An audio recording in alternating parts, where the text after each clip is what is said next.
Assalamualaikum warahmatullahi wabarakatuh. Salam sejahtera bagi kita semua. Om Swastiastu, Namo Buddhaya, salam kebajikan. Nama saya Jelang Idul Fitri dari Prodi Teknik Hidronautika. Izin saya untuk menjawab tugas dari mata kuliah PPKN oleh dosen pengampu mata kuliah Ari Widyastuti. Inilah untuk instruksi ujian akhir semester saya.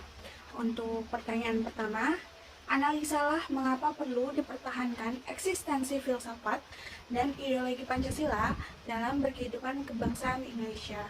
Jawaban saya, Pancasila ialah sebuah pijakan utama dalam kehidupan bermasyarakat di berbagai aspeknya. Di dalam Pancasila, ada cukup banyak masyarakat Indonesia dapat menyimak filosofi yang mendalam. Maka, saya sebutkan bahwasanya Pancasila merupakan suatu ideologi yang mengandung sistem filsafat yang bertitik tolak dari teori-teori filsafat. Berdasarkan kajian Dr. Andes Wartoyo, MPD, pada bukunya, Pancasila adalah karya filsafat bangsa besar yang berhasil dikembangkan pada pendiri negara Republik Indonesia. Salah satunya adalah saya sebutkan Bapak Soekarno. Dengan Pancasila pula, Indonesia mampu memiliki identitas bangsa yang khas. Secara aksiologis, Pancasila merupakan bentuk philosophical system yang secara esensial menempatkan manusia sebagai subjek utama dan menjadi dasar dalam memahami realitas di dunia. Filsafat Pancasila merupakan syarat-syarat logis rasional yang usaha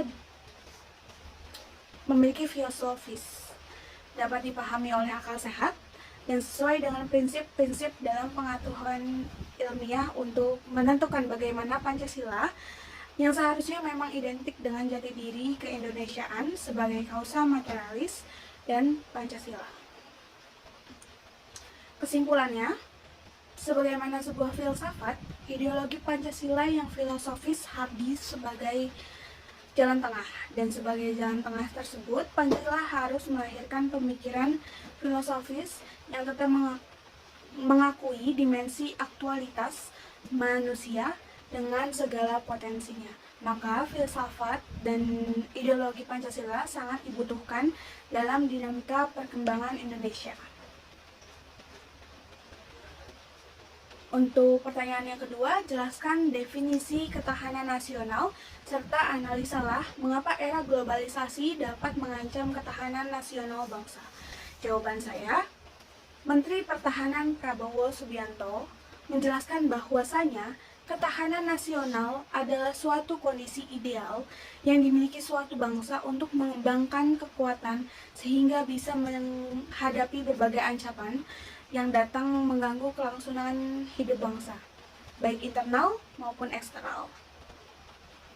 Ada beberapa syarat ketahanan negara menurut Prabowo Subianto sebagai Menteri Pertahanan Republik Indonesia yang menjabat sejak 23 Oktober 2019 bahwasanya 5 syarat ketahanan negara yakni swasembada pangan, swasembada energi, swasembada air, memperkuat lembaga-lembaga pemerintah dan SDM pemerintahan, serta angkatan perang yang unggul.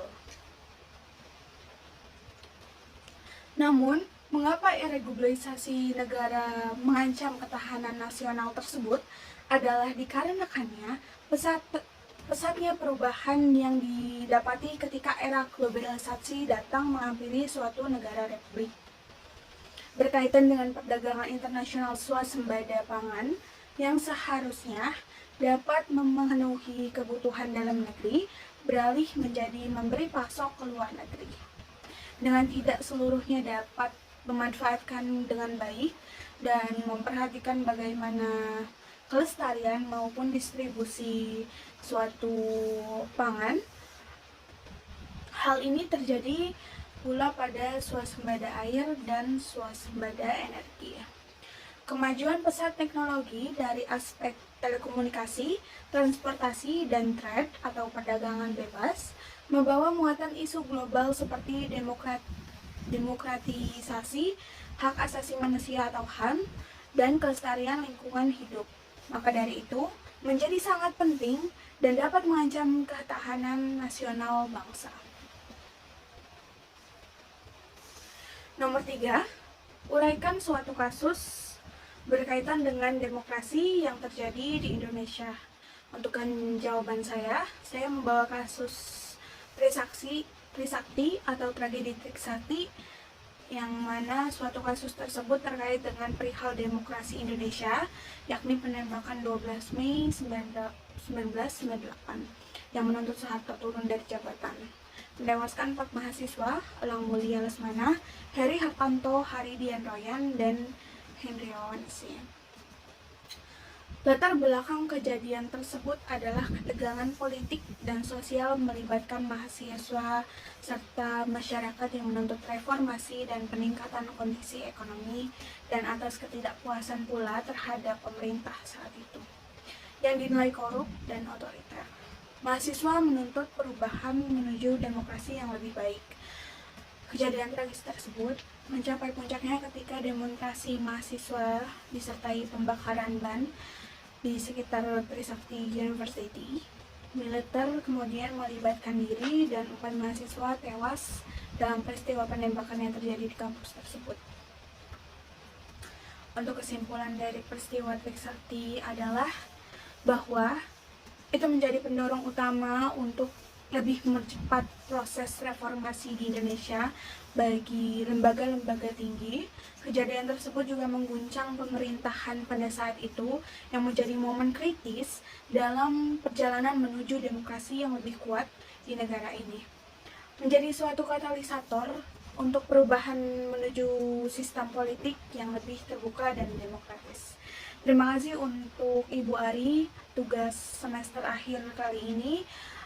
Bila mana saya ada salah kata untuk menjawab, mohon dimaafkan. Wabillahi taufiq wa hidayah. Wassalamualaikum warahmatullahi wabarakatuh.